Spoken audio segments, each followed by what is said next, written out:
এটা ভালো হইতেছে কিন্তু আমি ঠিক পজিশন করাইছি। হ্যাঁ ঠিক আছে।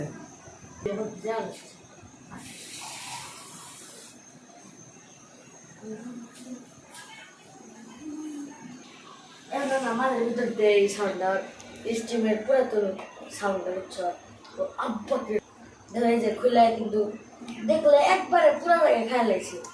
দেখো এই পুরা পানি শুকাই আমি ভিডিও স্টার্ট করি নাই দেখো